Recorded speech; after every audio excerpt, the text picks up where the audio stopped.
Basta nga merong bago sa aking paningin at healthy pa na ulam, susubukan ko agad yang iluto para sa aking pamilya. Another day, another story to share. Pagising na ngayong umaga ay medyo ramdam din namin yung hanging dala ng bagyong Marcy. Late na nga kami bumangon ni Via dahil kagabi nga ay meron siyang konting sinat kaya't maya-maya siyang nagigising. Pagising nga namin ay nakaalis na rin pala yung aking asawa dahil nga meron siyang Bible study ngayong umaga. Dahil sabay nga kami bumangon ni Via, kaya pinili kong makasama ko siya habang ako'y nagbabasa ng Bible. Mainam kasi talaga na makita niya yung bagay na ito sa amin habang siya'y lumalaki. Isa rin kasi sa natutunan ko bilang isang magulang, kung ano man yung gusto naming makita kay Via ay dapat kami muna yung gumagawa nito. At ang pagpapahalaga nga sa salita ng Diyos ang isa sa gusto naming makalakihan ni Via. Kaya kahit di niya pa nga naiintindihan itong aming ginagawa ay intentional naming pinapakita sa kanya. At ngayong araw nga ay nagpapasalamat din ako sa Panginoon dahil masisimulan ko na ulit yung aking Bible reading sa Book of Genesis. Siguradong marami na naman ako matututunan at talagang magagamit ko sa araw-araw na pamumuhay. Pagdating nga ng asawa ko ay lumabas muna kaming tatlo para maigala din namin si Via. Pagbalik nga namin ay hinanda ko na rin itong aking lulutuin para sa aming ulam sa pananghalian. At para nga sa aming ulam ay magluluto ako ng vegetable curry. Nakita ko nga lang din yung ulam na ito sa Jessica's Kitchen. Kaya nagpaalam nga ako sa kanya na gayahin ko yung ulam na ito dahil kadalasan talaga kapag mixed vegetable ay laging chop suey or gisa lang yung alam kong gawin. At kung naghahanap pa din nga po kayo ng mga ideas pa na pang-ulam para sa inyong mga pamilya,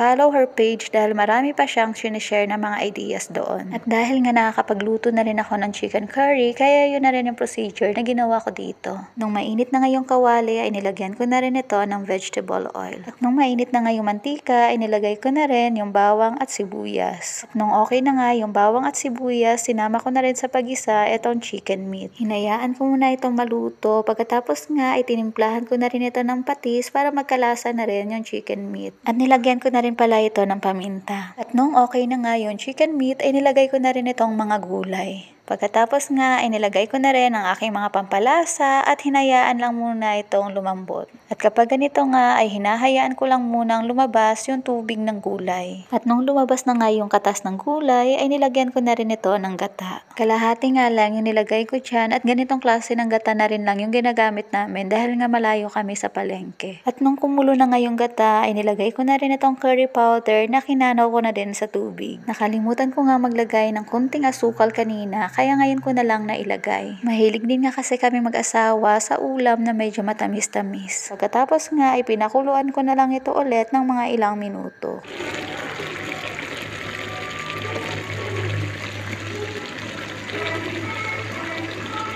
At dahil okay na nga yung ating vegetable curry, kaya sinerve ko na ito sa aking pamilya. At ngayon nga kami ay kakain muna at syempre bago nga kumain ay lagi magpasalamat sa Diyos na siyang nagbibigay ng lahat ng mga blessings na ito. Wala nga sa mood si Via ngayon kaya hindi kami sinamahan sa panalangin. Pero ang sabi ko nga kanina kapag ganyan ay tuloy-tuloy pa rin kami sa pagiging intentional sa pagmumodel. Kain po tayo. First time ko din lang nga matitikman yung ganitong klaseng luto sa gulay. At nung natikman ko nga ito, abay napakasarap kaya isasama ko na rin ito sa list ng aming mga ulam. At nagustuhan din talaga ng aking asawa.